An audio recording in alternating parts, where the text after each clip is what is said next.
হিন্দুরা সে 1757-1857 সালের হিন্দুদের রিপ্রেজেন্টেটিভ না। আজকে যখন এই বাংলাদেশ স্বাধীন হয়েছে, আজকে বাংলাদেশের যে কোনো নাগরিক সে যদি বাংলাদেশ রাষ্ট্রের স্বার্থের পক্ষে থাকে, তাহলে সে আমার ভাই, সে আমার বন্ধু, সে আমার ফেলো সিটিজেন। আমি তার অধিকারের পক্ষে দাঁড়াবো, সে আমার অধিকারের পক্ষে দাঁড়াবে। ধর্মের ভিত্তিতে, জাতীয়তার ভিত্তিতে, এথনিসিটির ভিত্তিতে আমরা এইখানে কোনো মেজরিটি মাইনরিটি ভাগাভাগি করতে চাই না। আমরা খুব স্পষ্টভাবে এটা বলতে চাই যে আমাদের ইসলামী মূল্যবোধের প্রতি গভীর শ্রদ্ধা আছে, কিন্তু আমরা সাম্প্রদায়িক না। আমাদের ইসলামিক মূল্যবোধের প্রতি গভীর শ্রদ্ধা আছে। আমরা এই দেশকে এমন ভাবে তৈরি করতে চাই যেখানে মানুষের ধর্মীয় মূল্যবোধ থাকবে, মানুষের মোরালিটি তার ধর্মের আন্ডারস্ট্যান্ডিং থেকে আসবে, কিন্তু ধর্মীয় হানাহানি থাকবে না। এখানে সাম্প্রদায়িক সম্প্রীতি থাকবে। আমাদের সেকুলারিজমের প্রয়োজন নাই। যেই সেকুলারিজম ইসলামোফোবিয়া তৈরি করে, সেই সেকুলারিজম আমরা বাংলাদেশে চাই না। আজকে এখানে ঢাকা বিশ্ববিদ্যালয়ের ছাত্র যারা আছেন তাদের অভিজ্ঞতা আছে। আপনি যদি মাদ্রাসার ছাত্র হন, মাদ্রাসা থেকে পড়ে আসেন, আলিম করে আসেন, তাহলে আপনি বিশ্ববিদ্যালয়ে এসে ডিসক্রিমিনেশনের শিকার হন।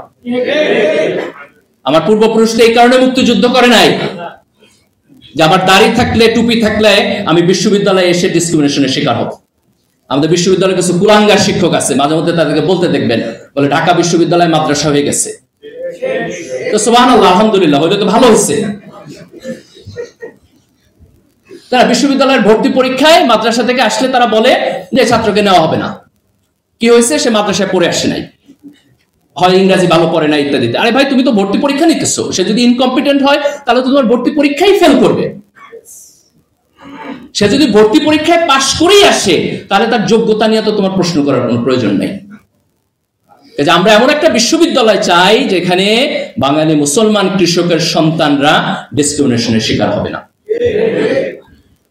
আমরা মনে করি ঢাকা বিশ্ববিদ্যালয়ের যে সমস্ত সাবজেক্ট ইভেন কওমি মাদ্রাসার সিলেবাসের সাথে মিলে, তাদেরকেও বিশ্ববিদ্যালয়ে ভর্তির সুযোগ দেওয়া উচিত। আপনি তার সিলেবাস দেখেন, একটা এক্সপার্ট কমিটি সেটাকে ইভালুয়েট করুক, এবং তারা যদি মনে করে তার যথেষ্ট প্রি রিকোয়ারমেন্ট আছে, তাহলে সেখানে সে ভর্তি হবে। বহু বিশ্ববিদ্যালয় আছে, আপনার যদি প্রি রিকোয়ারমেন্টে ঘাটতি থাকে, তাহলে সে সাজেস্ট করবে আপনার 2টা কোর্স বেশি নিতে হবে, আপনার 4টা কোর্স বেশি নিতে হবে। আপনি বিদেশের বিশ্ববিদ্যালয়ে যান, আপনি ডিসক্রিমিনেশনের শিকার হবেন না। এরা এত বেশি প্রগতিশীল হয়ে গেছে যে আমাদের এখানে আপনি ডিসক্রিমিনেশনের শিকার হবেন। কাজে এই ইসলামোফোবিয়া তৈরি করার যে সেকুলারিজম, আমরা সেই সেকুলারিজমকে আজকে প্রত্যাখ্যান করি। কিন্তু আমরা বাংলাদেশকে একটি অসাম্প্রদায়িক বাংলাদেশ, যেখানে মুসলমান, হিন্দু, বৌদ্ধ, খ্রিস্টান, বাঙালি, পাহাড়ি সবাই তার নাগরিক অধিকার নিয়ে এখানে থাকবে। তার নাগরিক অধিকারের মধ্যে কোনো কাটছাট হবে না। সে যদি বাংলাদেশের নাগরিক হয়, তাহলে তার পরিপূর্ণ নাগরিক অধিকার থাকবে।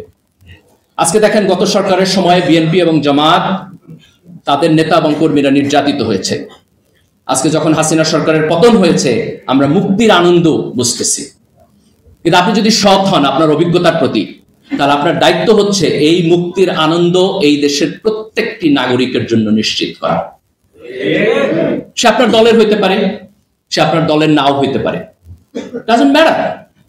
সে যদি আমার নাগরিক হয়, সে যদি আল্লাহর বান্দা হয়, সে যদি মানুষ হয়, তাহলে তার নাগরিকের অধিকারের পক্ষে দাঁড়ানো আমার দায়িত্ব। দেখেন, আল্লাহ রাসূল যখন মক্কা থেকে মদিনায় গেছেন, উনি মদিনার বিভিন্ন গোত্রের সাথে চুক্তি করেছেন। তার সব গোত্র মুসলমান ছিল না, এবং তার চুক্তি হয়েছে যে আমি আক্রান্ত হইলে তুমি আমাকে সাহায্য করবা, তুমি আক্রান্ত হইলে আমি তোমাকে সাহায্য করব। তাহলে একজন নন মুসলিম যে আল্লাহ রাসূলের সাথে চুক্তিবদ্ধ, সে যদি আক্রান্ত হয়, আল্লাহ রাসূল তার সাহায্যে যুদ্ধ করতে যাবে, সেই যুদ্ধ কি জিহাদ হবে না? সেই যুদ্ধে যদি মারা যায়, শাহাদাত হবে না? কিন্তু এই শাহাদাত তো ধর্ম প্রতিষ্ঠার জন্য হয় নাই, এটা হয়েছে ওয়াদা রক্ষা করার জন্য। ওয়াদা আমার ধর্মের পার্ট না? পার্ট না। তাহলে আজকে রাষ্ট্রের নাগরিক হিসাবে আমি যখন একটা সংবিধানের মধ্যে একটা সিস্টেম তৈরি করতেছি, তখন আমি সকল নাগরিকের জন্য তার নাগরিক অধিকারের নিশ্চয়তা দিতেছি। আমি তার ধর্মের উপর ভিত্তি করে পার্থক্য করতেছি না, তার বর্ণের উপর ভিত্তি করে পার্থক্য করতেছি না, তার এথনিসিটির উপর ভিত্তি করে পার্থক্য করতেছি না। কিন্তু আমার রাষ্ট্রের সুনির্দিষ্ট আদর্শ থাকবে, ইডিওলজি থাকবে। মুসলমানরা তাদের ধর্ম থেকে তার নৈতিক যে মোটিভেশন সেটি নেবে, যিনি হিন্দু তিনি হিন্দু ধর্ম থেকে তার মোটিভেশন নেবেন, এবং আমরা একটি সাম্প্রদায়িক সম্প্রীতির মধ্য দিয়ে সবাই মিলে আমরা বাংলাদেশী হয়ে উঠব। এটি হচ্ছে আমাদের আগামী দিনের রাজনৈতিক অঙ্গীকার।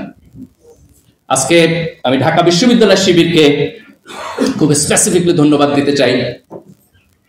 আমি যখন বিশ্ববিদ্যালয়ের দায়িত্বশীল ছিলাম আজকে থেকে প্রায় 15-16 বছর আগে, কিন্তু আলহামদুলিল্লাহ আজকে ঢাকা বিশ্ববিদ্যালয়ে যারা নেতৃত্ব দিতেছে তাদেরকে দেখলে আমার সেই পুরাতন দিনের কথা মনে হয়। এই জুলাইয়ের বিপ্লবে তারা যে গৌরবজনক ভূমিকা পালন করছে, আমি আশা করব যে আগামী দিনে ইনশাআল্লাহ তারা জাতিকে নেতৃত্ব দেওয়ার ভূমিকা পালন করবে। আমরা এখনো মাঝে মধ্যে বলি যে ভারতীয় আধিপত্যবাদের বিপক্ষে আমরা যুদ্ধ করব, আমরা লড়াই করব, এক বিন্দু জমি আমরা ছাড় দিব না, এটা ডিফেন্সিভ বক্তব্য। কিন্তু আমরা আগামী দিনে যে রাজনীতি করতে চাই, আমরা আমাদের যোগ্যতার মধ্য দিয়ে সারা দুনিয়াতে বাংলাদেশ যে একটা কম্পিটেন্ট জাতি, একটা দেশ, সেটিকে আমরা তুলে ধরতে চাই।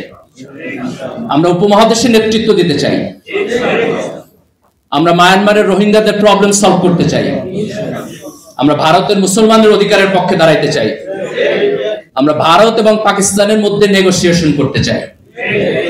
আমরা সার্ককে শক্তিশালী করতে চাই। আমরা দক্ষিণ এশিয়াকে নেতৃত্ব দিতে চাই। আমরা বিশ্বকে নেতৃত্ব দিতে চাই। যেই তরুণ প্রজন্ম হাসিনার মতো একটি শক্তিশালী ফ্যাসিস্টকে রাস্তায় দাঁড়াইয়া কোনো রাজনৈতিক দলের সহযোগিতা ছাড়া নিজেরা নেতৃত্ব দিয়ে এই ফ্যাসিবাদকে পতন করেছে, তারা আগামী দিনে এই দেশকে নেতৃত্ব দিতে পারবে ইনশাআল্লাহ। আমি সবাইকে উদাত্ত আহ্বান জানাবো, আপনারা রাজনৈতিকভাবে সচেতন থাকবেন। দলের কর্মী কম হন, দেশের কর্মী বেশি হবেন।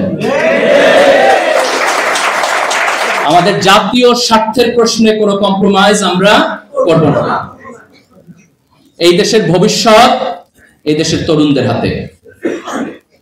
24-এর বিপ্লব আমাদের অতীত ইতিহাসের সাথে আমাদের যোগসূত্রতা কেটে দেয় নাই। এটা 71-এর সাথে জড়িত, এটা 47-এর সাথেও জড়িত।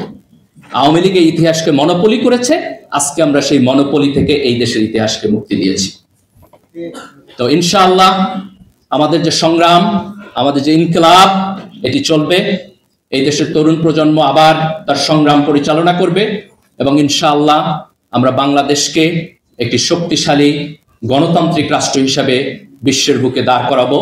এটি হবে আমাদের আগামী দিনের রাজনীতি। বাংলাদেশ জিন্দাবাদ, ইনকিলাব জিন্দাবাদ। আসসালামু আলাইকুম।